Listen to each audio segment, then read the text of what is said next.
Hey, good afternoon, everybody. It is a Tuesday, and this is Pickup Lines presented by Gamez Law Firm, Integrity Roofing and Siding, and the Sabinal Group. And we're once again inside the Lexus RZ450E with the AC blasting, courtesy of North Park Lexus of San Antonio and North Park Lexus at Dominion.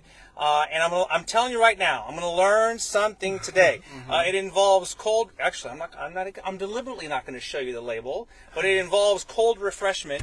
And when it's reading, 100 plus degrees in San Antonio this time of year, anybody could use some refreshment. So this is Emmanuel Casasola and Kevin Rodriguez, and they are the partners, the brain trust behind Puro Tepache, which is on its way, hopefully, to a supermarket or a store shelf near you. Fingers crossed. So, first of all, welcome in, gentlemen. Thank you. Thanks for having us. So Kevin's in charge of the signage in the back. So if you see, wait for it. There it is. If you see a floating pineapple in the back, that means Kevin and Emmanuel is here to talk about.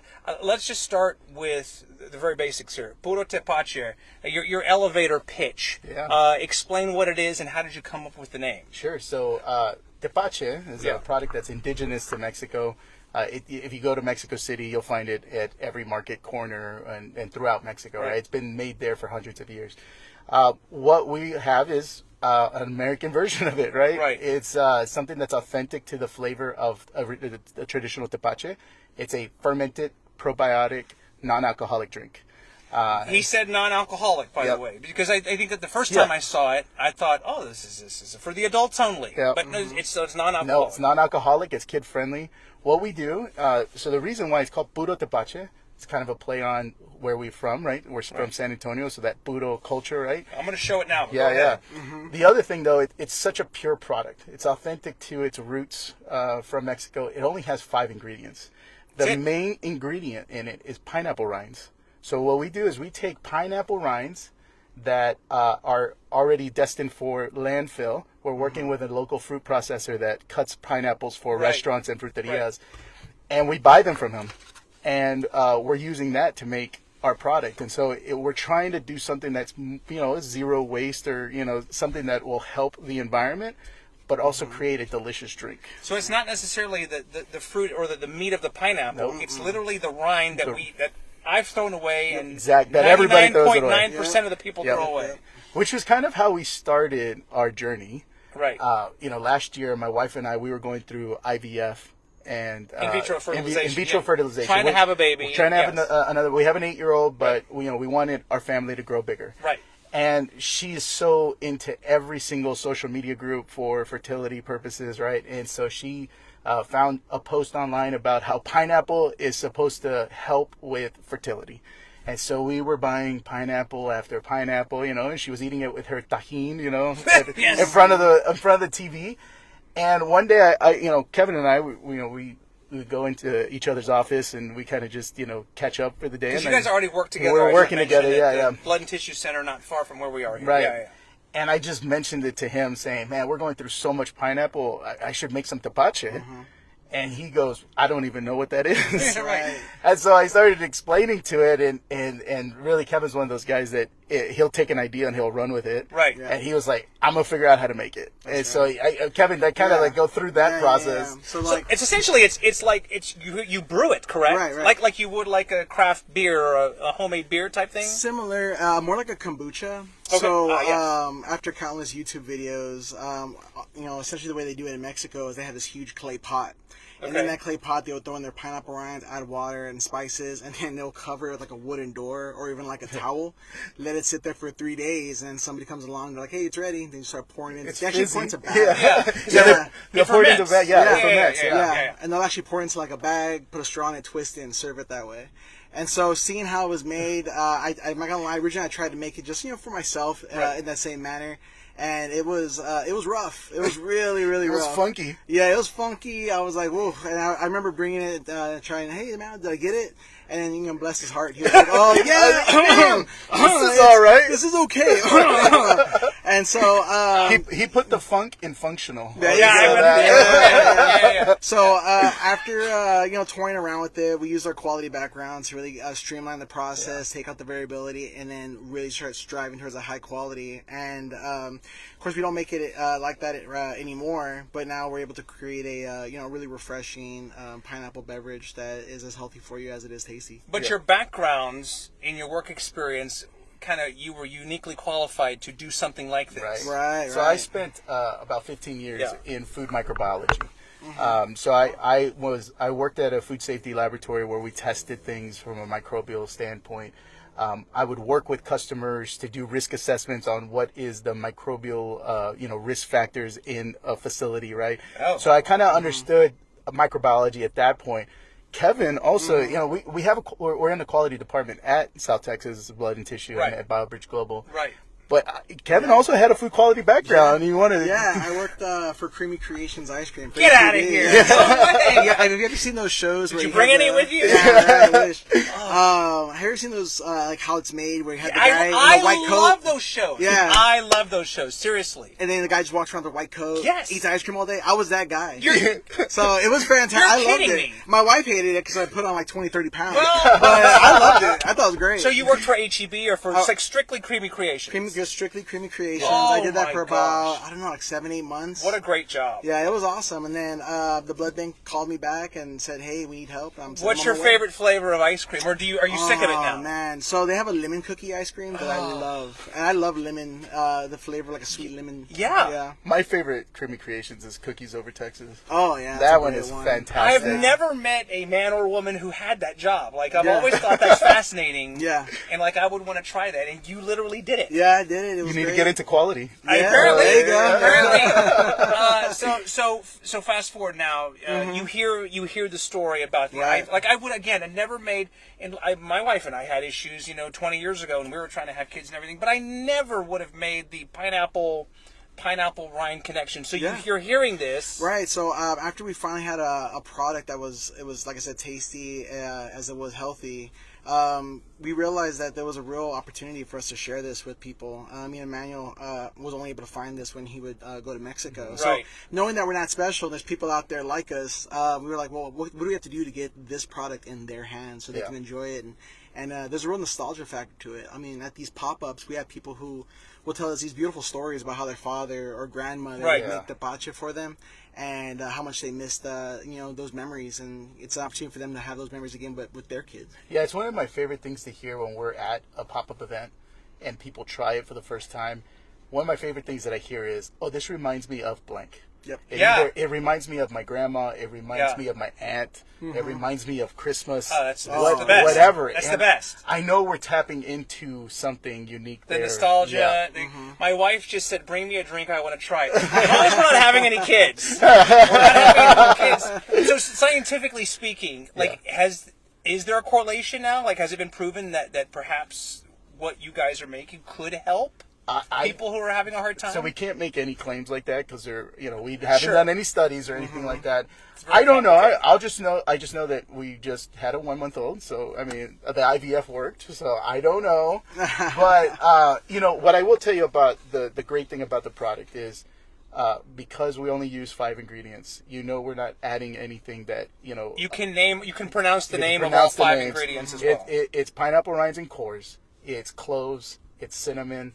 Piloncillo, and then a monk fruit extract sweetener so that we can have a lower calorie type of beverage. Okay. So if we were to just use straight piloncillo, this would probably be more like a soda. Okay. Where your calories are somewhere between the 180 to 200 range. All right. This one will be significantly lower. We still have to confirm our results with the lab when we send it out for testing, but I expect it to be at least half of what a typical soda would be. Can we crack one of these open? Let's crack one open. Let me just put it out there. I have never in my life tried this. Okay. This is a vulnerable moment for us. So, but how would you describe the taste to somebody who's never had it? So I would say that our tepache, and I say our tepache because there are a couple of tepaches. Cheers. Cheers. Salud. Cheers. Yeah. Puro Tepache. I will say that our tepache has a very spicy, citrusy, sweet flavor, similar to a soda.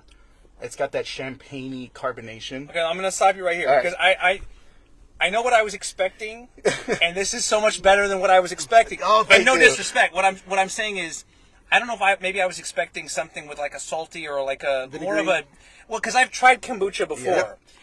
Respectfully, not my favorite thing on earth. This, I would definitely, and you said champagne-y. Yeah. Yeah. I definitely get all of that. Yeah. Yeah. And again, let's just repeat for anybody who's going to see this screenshot and wonder they're drinking in the car. This is non-alcoholic. Non-alcoholic. My 13-year-olds, your Yep. kids could easily have this. And let me explain why. So, the open fermentation process you see in normal tepache in Mexico, they use the natural microflora of a pineapple, which could include things like yeast, which that's what ferments sugars into alcohol. Yep. So, what we do is a very unique process where we eliminate all variability of microorganisms. So, we eliminate all the microorganisms, and then I've isolated the lactobacillus strains that are naturally found on pineapples to inoculate the tepache, so that what you're getting is a probiotic, non-alcoholic version of tepache, not an alcoholic version of tepache. Yep.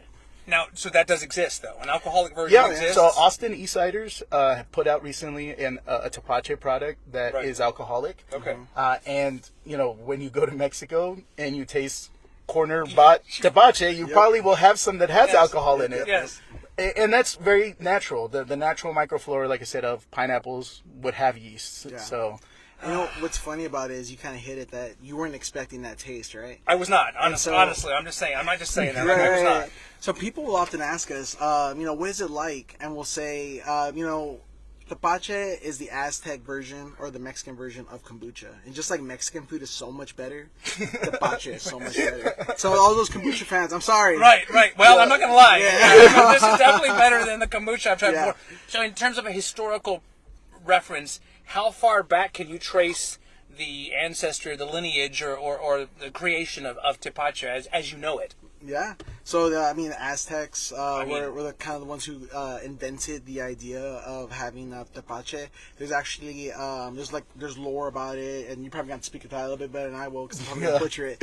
But yeah, we have it on our blog page. That talks about it as well. Actually, that's one of the things we do with our website is we try to put stories on there so that people understand the history behind tepache, the growing market of tepache, and then also some heartfelt stories. One of the first blogs I wrote was seeing things in full color now. Yeah. I grew up. I came here to the United States when I was 1. All my memories of Thank Mexico. you. I was just going to say it's time. Okay, go ahead. All my known memories of Mexico were in black and white photos until I went to Mexico the first time, and I was able to see it in full color. I like it. And so it just, kind of talking about how, people who don't see the representation in the media or representation in Hollywood, this is just one other avenue. You can see a beverage that is culturally derivative of who we are as a people. Yeah, and then to know that this beverage exists and throughout Mexico, and it's widely enjoyed, but it's not something I've even heard of when I first started making it. Made me realize how disconnected I've become over time from my culture, and an opportunity for me to not only make it, but to reconnect with that. Provide an avenue for people like me to be able to reconnect with their culture as well. It's like I'm just thinking back to my late grandmothers and who came from Mexico and everything, my grandparents, and I just don't remember them, and I could be wrong, I just don't remember them talking about this, and maybe they had it once upon a time in their youth and everything, but I certainly don't remember. The word tepache, does it translate to something specific? That's interesting. I don't know the answer to that. And I know puro is pure, obviously. Yeah. I remember the first time I went to Mexico. I was 6 years old. We went to the same market that my family always went to. Yeah. And I saw the tepache stand. I can still remember the barrels, and they put a 1 liter serving into a plastic bag, put a straw in it, tied it up, and my dad just gave it to me and said, "Here, try this." And it just blew my mind. Yeah. I remember it was very similar to this flavor. And it's got a great aftertaste, too. I mean, it's still got something. I'm fine with this. Yeah, definitely. And so I don't know what tepache means. That might be one of our future blogs. Okay, we'll do a little more I like that. at a microbial level. We got to find out what it is. Yeah. So you guys grew up. You said you're SAISD kids, right? Well, I went to. He is. I'm Northeast, as close to SAISD as you can be in the Northeast. Right? I went to Lee. Yeah. Lee. Jefferson. That's right. Okay, so what you said growing up, you went to Mexico and everything, and you made those trips. Did you have a similar experience? Not at all. So I grew up in a household where we really weren't taught Spanish. It was one of those things that assimilation was key, and so. Yeah, just like I said earlier, something like this helps me reconnect with the things I missed out on. Yeah, Kevin Rodriguez, by the way, he's in the back. This is Emmanuel Casasola. They are the brains and the creators of Puro Tepache, which I have just had for the very first time in my life, and I must say, because I would have said, I mean, I remember the first time I tried kombucha, and it was in the morning show at a TV studio, and I won't mention who gave it to me because she meant well, but it was not my favorite thing to have. You had to bite back. But this is, and I told her so, but this is definitely great, like I said. And so right now, I mean, I'm probably one of the few people that have held this in a can form, right? Yeah, this is one of our first 100 cans that we produced. Yeah. Wow. You know, it might be worth something one day, but no. Hold on to it. No, but you know, we did an initial canning run for promotional standpoint. We want to give it out to people.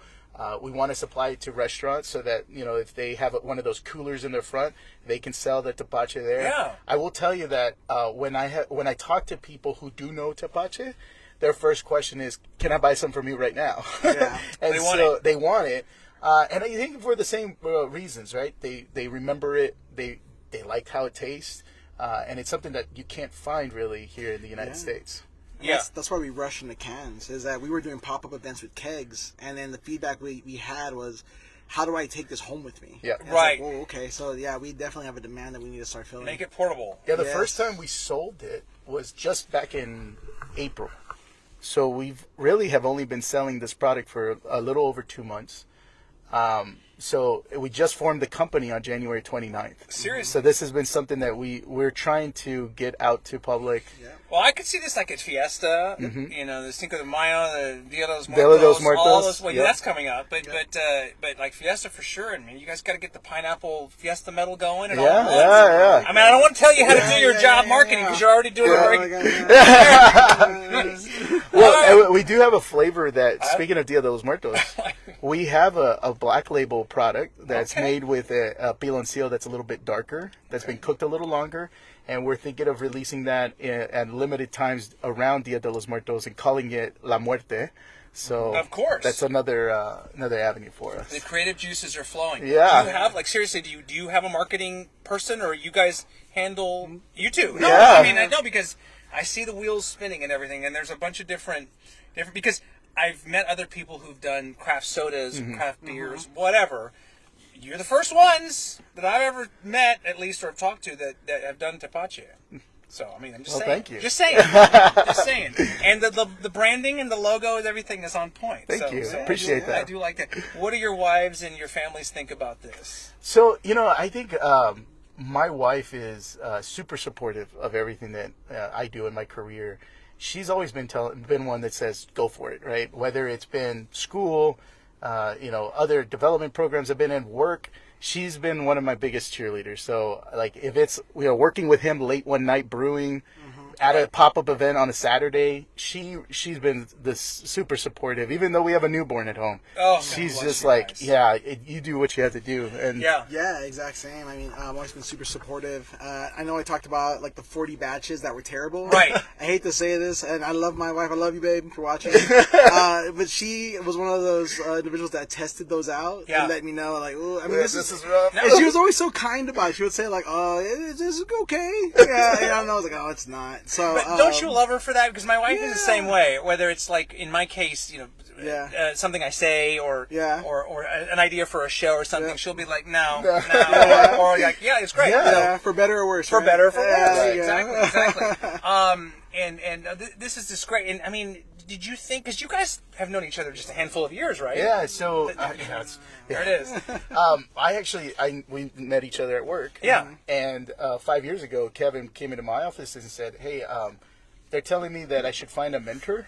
And I thought of you as my mentor because at the time, he was an individual contributor and I was, over the department. And I said, yeah, I was flattered that he thought of me. And so we started a monthly meeting session and turned into a quick friendship. You know, we're similar age, young families, similar kind of the ways we thought and our interests outside of work. And 5 years later, we're in business together. So It's crazy though how life happens and Yep. how so I noticed a QR code on the back of the can here. What is Yep. it? I'm going to show this, and then what can, if people wanted to scan that, what does that take you to? So our QR code takes you to our website. Our Okay. website, you can find more information about our team, our compadres, which are like our strategic advisors. Yeah. And then you can really, find information about our events. So we are at various events throughout the month.